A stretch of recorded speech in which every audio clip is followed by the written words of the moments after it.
I'm the girl nobody knows until she commits suicide. Then, suddenly, everyone had a class with her. You know the one I mean.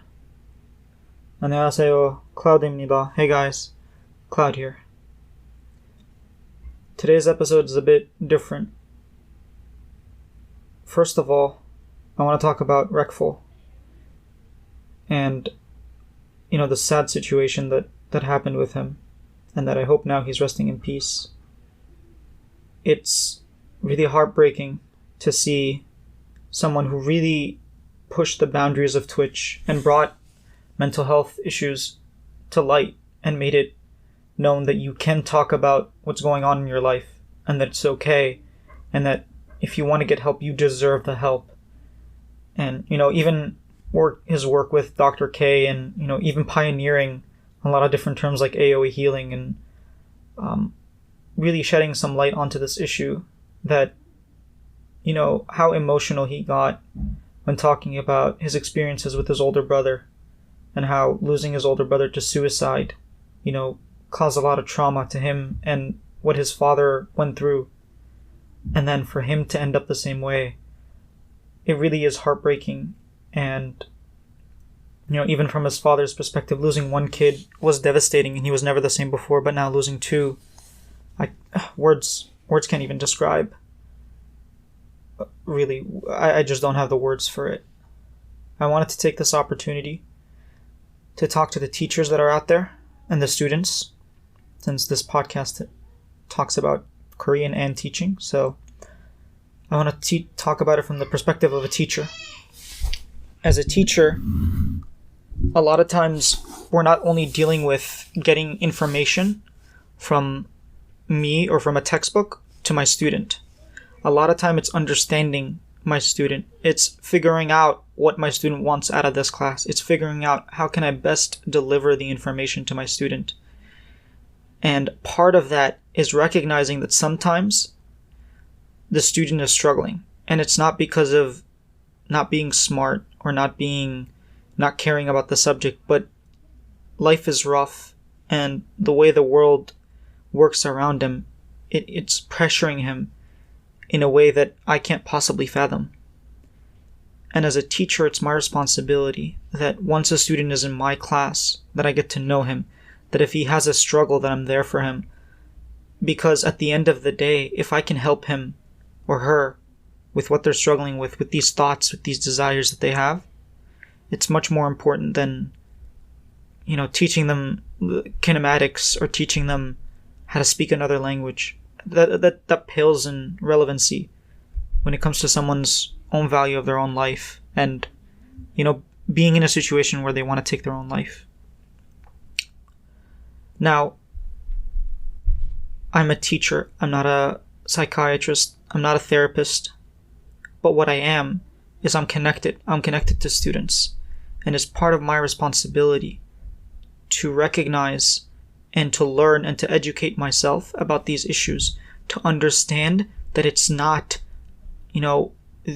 thoughts that are unreasonable, or it's not that they're crazy or psycho. If someone gets hit by a car and they break their arm, no one's going to tell them, hey, just cheer up.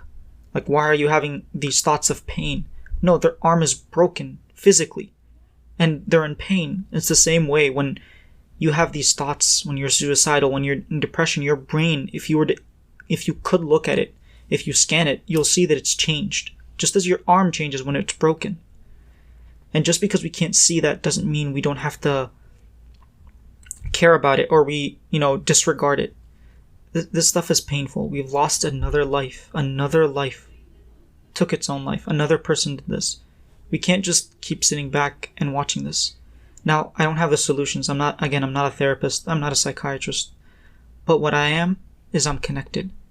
If I see something, then at the very least, I should be able to talk to them about it, educate myself so that I don't say the wrong things. It's not so much about saying the right things. It's about being able to take a student, build trust with that student, so that they can open up if they have these type of issues. And then I can recommend a therapist, or I can take them somewhere. Or a lot of times our own parents have stigmatized this and demonized it, and we have to be the ones to educate the parents. This is something students don't think about, especially younger students. But a lot of times, my struggles aren't with the students, they're with the parents. Because the parents are making it impossible for the student to succeed, and then they're wondering why their kids aren't succeeding. It's ridiculous. It's just, sometimes part of it is that you trust your teacher so much that I'll stand in between the student and their parent, and I'll explain to them that, listen, this is something that they need help with. Don't stigmatize them. I know you love them. And out of your love for them, just as you love them with everything you have, and if they were to suffer from something, God forbid, like cancer, you would put all your money into their treatment. So why is it that when they need help the most, you're not helping? I'm not here to stigmatize. I'm not here to blame anyone. The world as it is, if we don't change it, then who will? And if we don't change it now, then when? We have to really remorse for what happened to Reckful.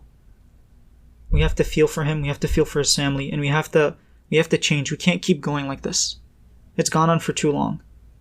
As a teacher, it's my responsibility to build that trust with my students so that I can recognize these things and they can feel comfortable with me and that I can get them the help that they need. And getting them the help, I don't know how it works. I know Reckful was probably seeing a therapist and maybe that didn't help enough. But at the very least, if we can save one more life, if we can bring one person out of that situation, that's progress. That's more than nothing. We can't look down on our efforts.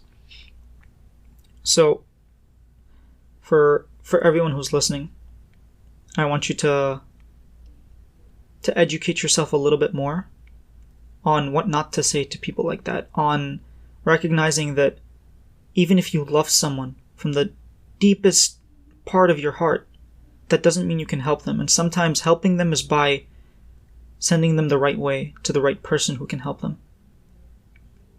And we really need to take this as a lesson that we still have a long way to go.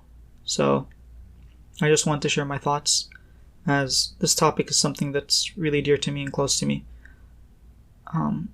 And I don't want any of my students, I haven't had any students who are quote unquote suicidal, but I've had friends and a lot of acquaintances, and it's tough, but you have to be there for them, and you have to recognize that, sometimes you can't help them, but you can at least be there for them and take them to the help, give them the help that they need. It might not come from you, but at the very least you're there.